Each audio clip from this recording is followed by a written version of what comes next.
Hello every one. So എല്ലാവർക്കും അടുത്തൊരു cooking വീഡിയോയിലേക്ക് സ്വാഗതം. ഇന്ന് നമ്മൾ ഉണ്ടാക്കാൻ പോകുന്ന വളരെ ടേസ്റ്റി ആയിട്ടൊരു കടലക്കറിയാണ് കേട്ടോ. ചപ്പാത്തിയുടെ കൂടെയും പൂരിയുടെ കൂടെയൊക്കെ കഴിക്കാൻ പറ്റിയ നല്ല അടിപൊളി കടലക്കറിയാണ് നമ്മളിന്ന് ഉണ്ടാക്കാൻ പോകുന്നത്.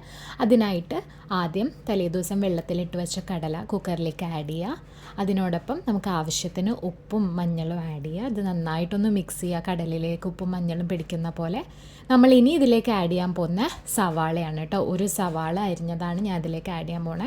ഇങ്ങനെ സവാള അരിയുമ്പോൾ ആ സവാളയും കടലയും കൂടെ ഒരുമിച്ച് വെന്തിട്ടുള്ള ഒരു അടിപൊളി ടേസ്റ്റ് നമുക്ക് കിട്ടും കേട്ടോ. അപ്പോൾ ഇങ്ങനെ ട്രൈ ചെയ്യാത്തവർ ഇങ്ങനെ ഒന്ന് ട്രൈ ചെയ്ത് നോക്കുക. അടിപൊളി ടേസ്റ്റാണ്.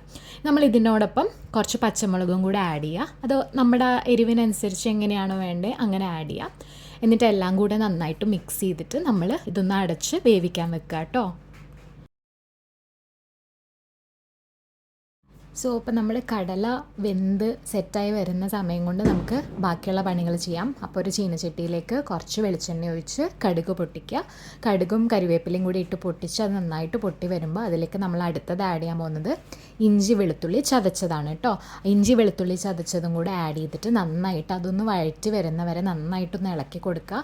ആ ഇഞ്ചിയുടെയും വെളുത്തുള്ളിയുടെയും പച്ചമണം മാറി വരുന്ന പോലെ നന്നായിട്ട് ഇളക്കി കൊടുക്കുക. അത് കഴിഞ്ഞ് നമ്മൾ അടുത്തത് ഇതിലേക്ക് ആഡ് ചെയ്യാൻ പോകുന്നത് സവാളയാണ് കേട്ടോ. സവാള ഗ്രേറ്റ് ചെയ്തതാണ് നമ്മൾ ആഡ് ചെയ്യാൻ പോകുന്നത്. വെറുതെ അരിഞ്ഞതല്ല, ഗ്രേറ്റ് ചെയ്ത്. അപ്പോൾ ഈ ഗ്രേറ്റ് ചെയ്ത് തന്നെ നിങ്ങൾ ചെയ്യാൻ നോക്കുക, കാരണം അതിനൊരു പ്രത്യേക ടേസ്റ്റാണ്. അപ്പോൾ ഞാനിവിടെ എടുത്തിരിക്കുന്നത് 3 to 4 മീഡിയം സവാളയാണ് നന്നായിട്ട് ഗ്രേറ്റ് ചെയ്തത്. അത് അതിനകത്തേക്ക് ആഡ് ചെയ്ത് കൊടുത്ത് ഇനി ഇതെല്ലാം കൂടെ ഒന്ന് ഒരുമിച്ച് വഴണ്ടി വരണം. അപ്പോൾ ഒന്ന് നന്നായിട്ട് ബ്രൗൺ ആയിക്കോട്ടെ, നന്നായിട്ടൊന്ന് വഴണ്ടി വരണം. അതിനുവേണ്ടി കുറച്ച് ഉപ്പ് ആഡ് ചെയ്ത് കൊടുത്താൽ പെട്ടെന്ന് വഴണ്ടി വരും. സവാള വഴണ്ട് നല്ല ബ്രൗൺ ആയിക്കോട്ടെ കേട്ടോ, അതുവരെ നമ്മൾ വഴറ്റുക.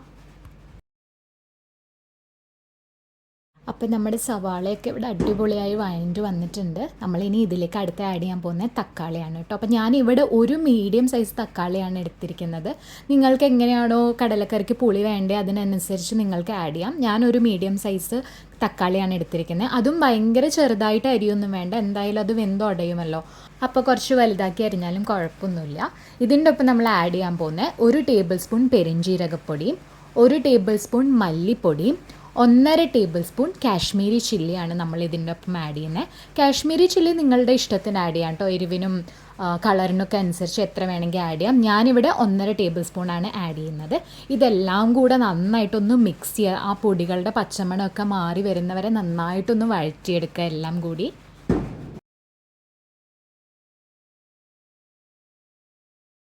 അപ്പോൾ നമ്മുടെ പൊടികളുടെ പച്ചമണമൊക്കെ മാറി നല്ല അടിപൊളിയായിട്ട് വന്നിട്ടുണ്ട്.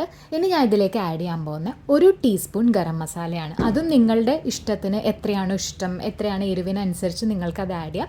ഞാനിവിടെ 1 ടീസ്പൂണാണ് ആഡ് ചെയ്തിരിക്കുന്നത്. ആ ഗരം മസാലയും കൂടി ഇട്ട് നന്നായിട്ടൊന്ന് മിക്സ് ചെയ്യാം. അതിലേക്ക് നമ്മൾ നേരത്തെ വേവിച്ച് വെച്ച കടലയും ഉള്ളിയും കൂടെ വേവിച്ച് വെച്ചത് ഇതിലേക്ക് ആഡ് ചെയ്ത് നന്നായിട്ടൊന്ന് ഇളക്കി കൊടുക്കുക. ആ കടലയിലേക്ക് ആ മസാലയുടെ മിക്സ് എല്ലാം കൂടെ പിടിക്കുന്ന പോലെ നന്നായിട്ടൊന്ന് ഇളക്കി മിക്സ് ചെയ്യുക എല്ലാം കൂടെ.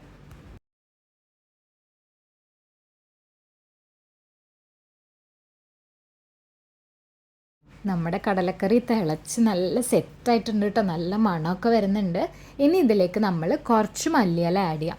എത്ര മല്ലിയില ഉണ്ടോ നിങ്ങൾക്ക് മല്ലിയിലയുടെ ടേസ്റ്റിനനുസരിച്ച് അത്ര വേണമെങ്കിൽ ആഡ് ചെയ്യാം. എൻ്റെ ഇവിടെ കുറച്ച് ഉണ്ടായിരുന്നുള്ളൂ, അതുകൊണ്ട് ഞാൻ കുറച്ച് ആഡ് ചെയ്യുന്നുള്ളൂ. മല്ലിയിലയും കൂടി ഇട്ട് നന്നായിട്ടൊന്ന് മിക്സ് ചെയ്തിട്ട് നമുക്ക് ഓഫ് ചെയ്യാം. അപ്പോൾ നമ്മുടെ അടിപൊളി കടലക്കറി ഇവിടെ റെഡി ആയിട്ടുണ്ട് കേട്ടോ. ഞാൻ ഇന്ന് ഈ കടലക്കറിയുടെ ഒപ്പം പെയർ ചെയ്യുന്ന പൂരിയാണ് കേട്ടോ. അപ്പോൾ നമുക്ക് ആ പൂരിയും കൂടെ റെഡിയാക്കി എടുക്കാം. അപ്പോൾ ഈ കടലക്കറി നിങ്ങൾ എന്തായാലും ട്രൈ ചെയ്ത് നോക്കുക, കാരണം വളരെ ഈസിയും വളരെ ടേസ്റ്റി ആയിട്ടുള്ള റെസിപ്പിയാണ്. അതും ചപ്പാത്തിയുടെ ഒപ്പവും പൂരിയുടെ ഒപ്പവും ഈവൻ ചോറിൻ്റെ ഒപ്പവും ദോശയുടെ ഒപ്പം ഒക്കെ കൂട്ടാൻ പറ്റുന്ന തരത്തിലുള്ള കടലക്കറിയാണ്. അപ്പോൾ എല്ലാവരും ട്രൈ ചെയ്ത് നോക്കുക. താങ്ക്